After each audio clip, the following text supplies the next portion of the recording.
안녕하세요. 90일 성경 통독을 도와드리는 가볍게 듣는 성경개론, 오늘은 17번째 시간 욥기입니다. 욥이라는 이름은 박해받은 자라는 뜻을 가지고 있습니다.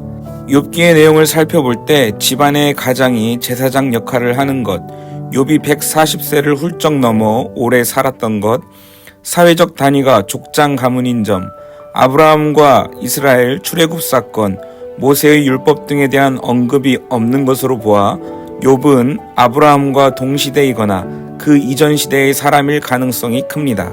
욥기는 산문, 시, 독백, 대화, 탄식, 논쟁, 송사, 찬양, 지혜적 교훈, 청원 등 다양한 문학적 형태를 사용하고 있으며 신학적 논쟁의 깊이가 깊은 책입니다. 욥기의 내용은 총 4부분으로 나눌 수 있는데, 먼저 1장에서 2장은 서론으로 천상에서 이루어지는 대화를 소개합니다. 독자들이 욥의 고난의 이유가 하나님과 사탄의 내기 때문인지 알게 해주고, 그렇게 함으로 독자들은 그런 사전 지식을 가지고 욥과 욥을 위로하러 왔다가 논쟁을 벌이는 그의 친구들 사이의 대화에 대한 평가를 내릴 수 있게 됩니다. 두 번째는 3장에서 31장으로 욥의 고난이 죄의 결과라고 말하는 새 친구들과 그렇지 않다는 욥의 논쟁입니다. 세 번째는 32장에서 37장으로 또 다른 인물인 엘리후의 반박입니다. 마지막 38장에서 42장은 하나님께서 등장하시고 말씀하는 부분으로 이 책의 정점을 이루고 있습니다. 재앙이나 고통을 당할 때 어떤 합리적 이유도, 심지어 어떤 신학적 설명이 불가해도 하나님이 직접 자신을 신뢰하라고 발언하시는 내용입니다. 욥기가 우리에게 말씀하는 주제 첫 번째는 인간 지식과 지혜의 왜소함입니다. 전통적인 지혜자들은 고난은 죄의 증거라는 견해를 가지고 있었습니다. 그러나 욥기 1, 2장에서 보았듯이 욥의 고난은 죄 때문이 아닙니다. 그럼에도 불구하고 자신들이 가진 이해의 한계 안에서 욥의 고난을 그의 죄로 인한 결과로 몰아가는 새 친구들입니다.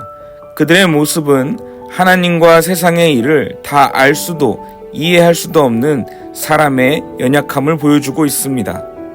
욥기의 두 번째 주제는 고난에 대한 통찰입니다.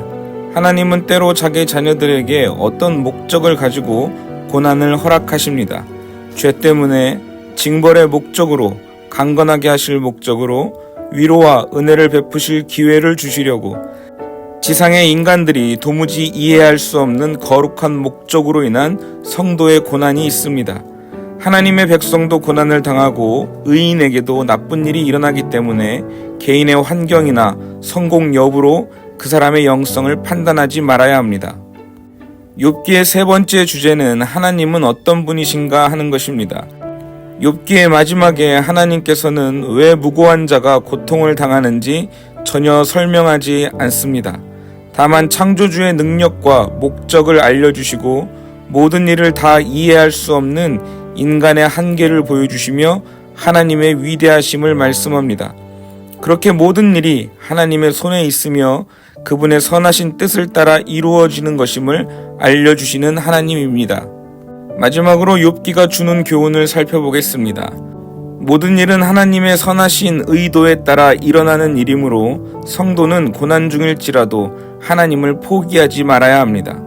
오히려 더 가까이 그분 앞으로 나아갈 때 이해할 수 없는 상황에서도 그분과의 교제로 위로를 얻을 수 있습니다. 고난이 극심해도 결국 고난이 그치고 하나님의 놀라운 축복이 임하게 될 것입니다. 야고보서 5장 10절에서 11절입니다. 형제들아, 주의 이름으로 말한 선지자들을 고난과 오래 참음의 본으로 삼으라. 보라, 인내하는 자를 우리가 복되다 하나니 너희가 욥의 인내를 들었고 주께서 주신 결말을 보았거니와 주는 가장 자비하시고 긍휼히 여기시는 이시니라. 아멘.